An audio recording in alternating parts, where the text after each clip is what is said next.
नमस्कार, स्वागत है आपका नजरिया में। मैं हूं उत्कर्ष मिश्रा। भारी हंगामे के बीच लोकसभा में आज यूपीए 2 का अंतरिम रेल बजट पेश कर दिया गया।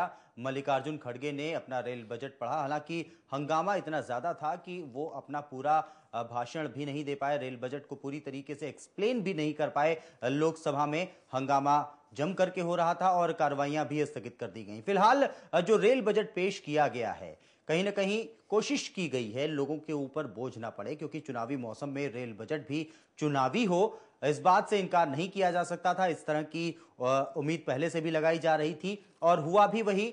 इस दौरान रेल किरायों में कोई कमी भी नहीं की गई है और कोई बढ़ोतरी भी नहीं की गई है। हालांकि एक अथॉरिटी बनाने की बात जरूर की गई है और साथ ही साथ तमाम सारी दर्जनों नई ट्रेनों का ऐलान भी किया गया। किस तरीके से पेश किया गया रेल बजट, दिखाते हैं आपको।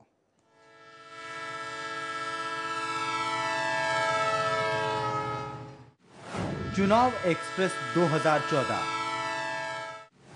यात्री किराए में कोई बदलाव नहीं।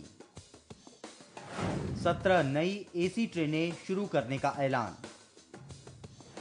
रेल कश्मीर को कन्याकुमारी से जोड़ती है, रेल मंत्री। राष्ट्र के निर्माण में रेल का बड़ा योगदान है, रेल मंत्री। कटरा और वैष्णो देवी के बीच पैसेंजर रेल सेवा जल्द शुरू होगी। रेल बजट के दौरान लोकसभा में जोरदार हंगामा। 2207 किलोमीटर की नई लाइनें बिछाई। 2500 सवारी डिब्बों में जैव शौचालय की व्यवस्था पूरी, इन्हें और बढ़ाया जाएगा।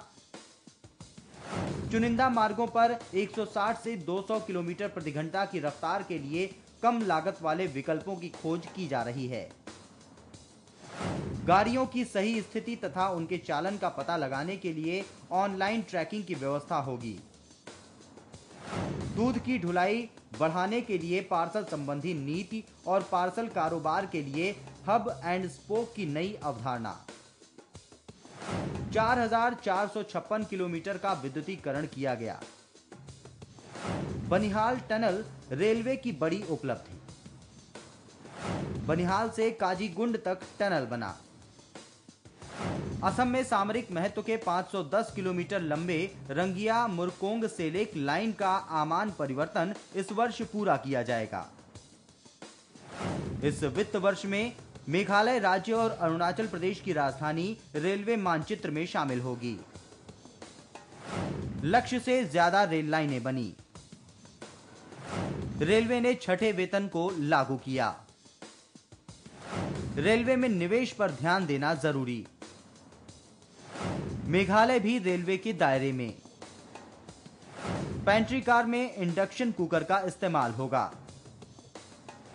रेलवे की नई लाइनें। तिपतुर डुड्डा, नीमच सिंगोली कोटा, दाहोद मोडासा, कराड कडेगांव, लेनार, ख्यातर सुंडी, अट्टापाडी, डिगांची, महूद, पंढरपुर, एटा अलीगढ़, करनाल यमुनानगर, बारास्ता आसानडीह, पुडुचेरी तक टिंडीवनम नागरी नई लाइन का विस्तार। चल्ली रकेरे, हिलियूर, हुरियूर, चिक्कार नायकनहल्ली, केबी क्रॉस, तुरुवेकेरे, चन्नत नारायण पटना, बेतुल, चांदुर बाजार अमरावती, चकिया केसरिया, मिरज कावठे, मनखल, जट बीजापुर, पुणे बारामती, बारास्ता, सासवद, जेजूरी मोरेगांव, इटावा, औरैया, भोगनीपुर, घाटमपुर, जहानाबाद, बाकेवर, बिंदकी रोड, हल्दौर धामपुर, बेलगाम, हुबली, बारास्ता, किटटुरू, पुणे अहमदनगर, बारास्ता, केक डाउन कस्ती, बेल्लातरी, लिंगासुगुर, बारास्ता, श्रीगुप्पा, सिंधनौर, घाट नंदौर, श्रीगोंडा रोड, दौड़, बारास्ता, कैच, मंजर सुंभा, पटोदा और जामखेड़, बिरारी, महातोनी, मारवाड़ा, मंदनपुर, धापमोनी, सागर। रेलवे के सुरक्षा के उपाय। रेलवे की ओर से सुरक्षा को और सशक्त बनाने के लिए कई कदम उठाए गए हैं और कई अन्य कदम उठाए जा रहे हैं। इसके तहत पिछले 5 वर्षों के दौरान कुल 5,400 मानव रहित रेलवे क्रॉसिंग समाप्त किए गए। फील्ड परीक्षण सफलतापूर्वक पूरा होने के बाद भारतीय रेलवे पर स्वदेश निर्मित गाड़ी टक्कर रोधी प्रणाली को शामिल करने की योजना। गाड़ी के पहुंचने से पूर्व सड़क उपयोगकर्ताओं को चेतावनी देने के लिए दृश्य श्रव्य माध्यम से उन्नत सुरक्षा प्रणाली की व्यवस्था करना। टक्कर दुर्घटना के दुर्भाग्यपूर्ण मामले में उच्च प्रभाव भार वहन करने वाले सक्षम क्रैश वर्दी संरचनात्मक डिजाइन का विकास करना। पिछले 5 वर्षों के दौरान समूह ग श्रेणी में 1 लाख से ऊपर और पूर्व समूह घ श्रेणी में 1,60,000 कर्मियों को रोजगार देना। सभी बिजली एवं डीजल चालित गाड़ियों में गाड़ी चालक की चौकसी एवं निगरानी करने एवं गाड़ी की सुरक्षा को सुनिश्चित करने के लिए सतर्कता नियंत्रक उपकरण का प्रावधान। कॉम्प्रिहेंसिव फायर और स्मोक डिटेक्शन सिस्टम को 2 राजधानी एक्सप्रेस गाड़ियों में परीक्षण के आधार पर लगाया गया है। इनकी सफलता के आधार पर इस प्रणाली को अन्य महत्वपूर्ण यात्री गाड़ियों में भी लगाया जाएगा। गाड़ियों में आग की घटनाओं को रोकने के लिए विभिन्न उपाय किए गए हैं जो निम्न हैं। यात्री डिब्बों में आग रोधी सामग्रियों का उपयोग, बिजली सर्किट के लिए मल्टी टियर सुरक्षा, वातानुकूलित डिब्बे, गार्ड सह लगेज, ब्रेकमैन, पेंट्री कार और इंजनों में पोर्टेबल अग्निशामकों का प्रावधान। पेंट्री कारों में एलपीजी के स्थान पर बिजली इंडक्शन आधारित कुकिंग उपकरणों का प्रावधान करना।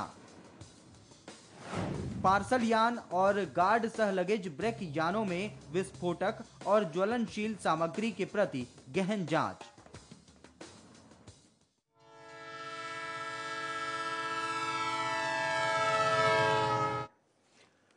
तो जाहिर तौर पर अंतरिम रेल बजट तो पेश कर दिया गया और उम्मीदें तमाम सारी लोगों की जुड़ी थी। हालांकि इस दौरान कहीं कोई किसी को बोझ किसी के ऊपर ना पड़े, इस बात का ध्यान जरूर रखा गया है और चुनावी साल में ऐसा किया जाता है, इसकी उम्मीद भी पहले से की जा रही थी। आज अपनी चर्चा आगे बढ़ाएंगे। हमारे साथ विशेषज्ञ के तौर पर प्रोफेसर एस चाहर साहब मौजूद हैं, डायरेक्टर हैं सेंटर फॉर हरियाणा स्टडीज के, और साथ ही साथ राजनीतिक और रेल मामलों के अच्छे जानकार भी हैं। चाहर साहब, स्वागत है आपका। Thank you very much. Chahar साहब, जिस तरीके से रेल बजट खड़गे साहब ने आज रेल मंत्री खड़गे ने पेश किया है, क्या प्रतिक्रिया देना चाहेंगे आज के रेल बजट पर? देखिए कि एक तो मैं आपको ये बता दूं कि रेलवे डिपार्टमेंट का जो बजट है वो अलग होता है और ये 1921 में हमने अलग किया। कारण एक ही था कि ये कॉमर्शियल डिपार्टमेंट इसको डिक्लेयर हमने कर दिया है, जनरल बजट से अलग किया। महकमा बहुत बड़ा है और इतनी ट्रेनें सारे देश को कवर करता है, तो इसको 1921 अंग्रेजों के टाइम से हम अलग बजट बनाते हैं जी। कारण एक ही रहा कि इस पे फोकस्ड अटेंशन जो है सरकार का हो जी, क्योंकि ये सारे देश को रेल जोड़ती है और ये दुनिया की दूसरी तीसरी सबसे बड़ी रेल व्यवस्था भारत में है जी। लगभग 2.5 करोड़ लोग जो है दिल्ली से यात्रा करते हैं। बिल्कुल। तो इसके सिग्निफिकेंस को ध्यान में रखते हुए हमने इसका अलग से बजट जो है पेश करना शुरू किया और हर साल जो है हम इसका बजट पेश करते हैं। कोशिश यही रहती है कि यदि बहुत इंपॉर्टेंट बात है, सारा इकोनॉमिक फैक्टर है इसके अंदर, यदि हमारा ट्रांसपोर्टेशन इजी है, कोई भी छोटा से छोटा जो व्यापारी है या बिजनेसमैन है या किसान दूध बेचना चाहता है, किसान सब्जी बेचना चाहता है, यदि ट्रांसपोर्टेशन रेल का है तो बड़ा कंफर्टेबल है। इसलिए हमने जोड़ने के इसलिए इसको चलाया था कि ये इकोनॉमिक डिस्पेरिटी को दूर करने में बहुत जबरदस्त है। सेल्फ एम्प्लॉयमेंट देता है रेलवे, काफी सारे लोगों को दिया हुआ है। इसलिए जो इस बजट में ध्यान तो ये ऑब्जेक्टिव तो ये था जवाहरलाल नेहरू का, जो उन्होंने डिक्लेयर किया था उस टाइम पे। लेकिन धीरे धीरे क्या हुआ कि जो टोटल रेलवे लाइन की जो लेंथ है वो कुछ राज्यों में सिमट कर रह जाती है। अनफॉर्चुनेटली रेलवे मंत्री कुछ गिने चुने राज्यों से बने हैं, वो वहां पर फोकस्ड रहे। बिल्कुल। ट्रेनें भी कुछ राज्यों में घूम फिर के रह जाती हैं और आज का जो आप बजट की बात कर रहे हैं, ये जो खड़गे साहब ने पेश किया, ये एक इंटरिम बजट है जिसको हम वोट ऑन अकाउंट कहते हैं। ये बहुत छोटा बजट है, पर ये इम्पोर्टेंट इसलिए है कि मई 2014 में चुनाव होने हैं जी। तो चुनाव में ध्यान रखते हुए इन्होंने जो बजट पेश किया, कोशिश ये करी है कि आम आदमी इससे प्रभावित ना हो। क्योंकि आम आदमी का नाम इसलिए ले रहा हूँ क्योंकि हमारे जितने भी सर्वे अब तक हुए हैं, इकोनॉमिक सर्वे है, नेसो का है, नेशनल सर्वे सैंपल ऑर्गेनाइजेशन है जी, उसमें सीधा आया कि 65% वो लोग वो हैं जिनकी आमदनी डेली 17 रुपये से 15 रुपये से कम है। तो उस आदमी को इसमें ध्यान में रखा गया है। मेजोरिटी डेमोक्रेसी में मैटर करती है, उसका हमने वोट लेना है। इसलिए जो बहुत ही पॉपुलस जो मेजर इन्होंने उठाया है, वो उठाया है कि ना तो पैसेंजर फेयर बढ़ेगा और ना ही फ्राइट जो माल ढोते हैं ना ही वो किराया बढ़ेगा। तो ये दो का बहुत ही पॉजिटिव इम्पैक्ट जनता पे इसलिए पड़ेगा कि उनकी जेब पे कोई बोझ नहीं पड़ेगा और वो डायरेक्ट इसी बात से कंसर्न होते हैं कि किराया नहीं बढ़ना चाहिए। वो इन्होंने एक बहुत बड़ी बात जो है इस बजट में पेश कर दी है। ये बात अलग है कि उसका क्या इम्प्लीकेशन होंगी, वो इन्होंने इसको ध्यान में रखते हुए एक सीधी घोषणा कर दी है, कोई किराया नहीं बढ़ेगा। बिल्कुल चाहर साहब, अगर आम चुनाव सिर पर ना होते, 2014 के लोकसभा चुनाव सिर पर ना होते, तो भी क्या आपको क्या लगता है कि किरायों में कोई परिवर्तन, माल ढुलाई में कोई परिवर्तन नहीं किया जाता? डेफिनेटली किया जाता। देखिए मैं आपको बताऊं, लगभग ये कह रहे हैं कि लगभग 1,60,000 के आसपास करोड़ का बजट है ये। 1,60,000 करोड़ का खर्चा तो आपने बता दिया है, रिसीट भी आपने बता दी, हम इकट्ठी करेंगे, लेकिन कहां से इकट्ठी करोगे वो नहीं बताया है कि कहां से इकट्ठे करेंगे। हाँ, तो एक ही जरिया है कि या तो आप पैसेंजर टैक्स बढ़ाएं या किराया बढ़ाएं, या आप जो है ये फ्राइट बढ़ाएं। तो ना तो आपने फ्रेट बढ़ाया, ना आपने पैसेंजर ये किराया बढ़ाया, तो कहां से पैसा लेके आओगे? ये इस बात में एक्सप्लेन नहीं किया है। तो इस बात को गुम रख लिया गया है। इनकी कोशिश ये है कि इलेक्शन होने के बाद जो भी सरकार बनेगी वो फुल फ्लेज बजट लेके आएगी, देन ये किराया जरूर बढ़ाया जाएगा, अदरवाइज तो पैसा कहां से आएगा? बिल्कुल लाचार साहब, किरायों से जुड़ी कुछ और बातें हम आगे भी जारी रखेंगे। रेल बजट पर पूरी चर्चा करेंगे, किस तरीके से इस बजट को पेश करने की कोशिश की गई है। कार्यक्रम में यहां रुकना होगा हमें एक छोटे से ब्रेक के लिए।